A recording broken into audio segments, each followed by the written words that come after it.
Well, it probably would have happened sooner or prior or later. McDonald's announcing that it's going to post calorie counts on its menus nationwide. That's before the government forces them to. This as New York City passes a ban on large sugary drinks. But with the economy still a few nuggets short of a happy meal, International Franchise Association CEO Steve Caldera says now's not a good time to be focusing on Big Macs as the problem, maybe big government. So well put, Steve, but we're focused on the burgers, not the real beef. What do you make of all this?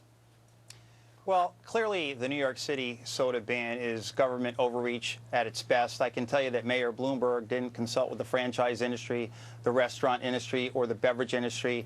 I also find it interesting that 60% of New York City residents oppose the ban.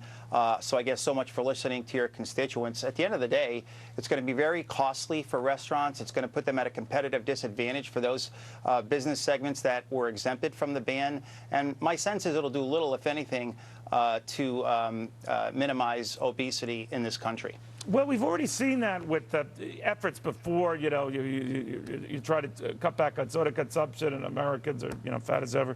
But having said that, I think a lot of these institutions, McDonald's, whatever, that get the menus up and running, that offer salad, yogurt, all these alternative fare to some of the more risky fare, the way these food police see it.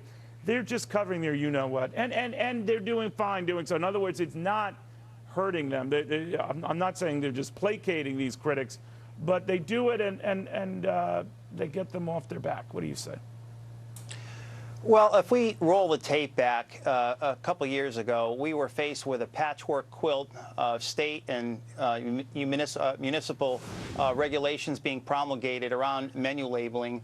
And so we had two options. One, we could deal with that patchwork quilt, or we could push for a federal national standard to provide more consistency for our franchisees. And so that's the route that we chose to go.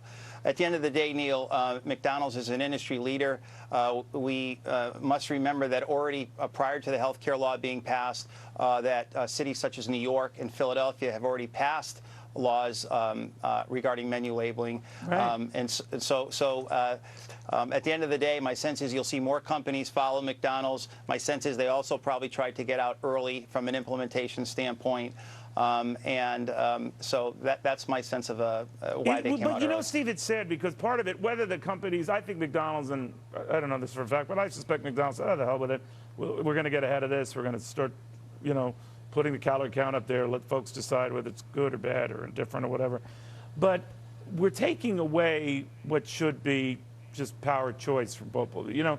I don't think you go into a McDonald's assuming that, one of their Egg McMuffins is like having a salad. Although I tell you, I've discovered now that salads have more calories than the Egg McMuffins. But be that as it may, it's our choice. It's our choice. It's our call.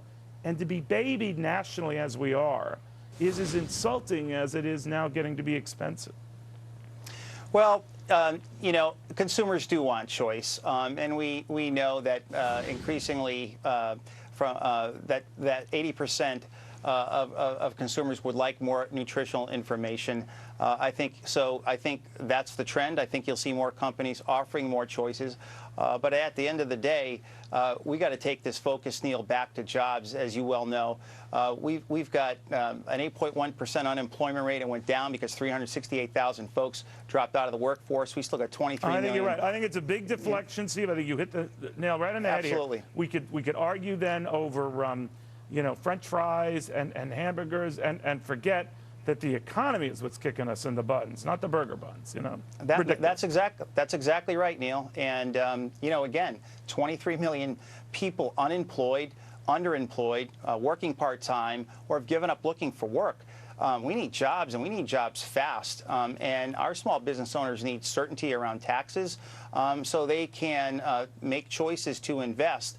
And access to capital still remains an issue, as you well know. You had a previous guest on talking about that. So for the aspiring entrepreneur and franchisee and the existing franchisee who wants to expand their network, it's still a very difficult environment.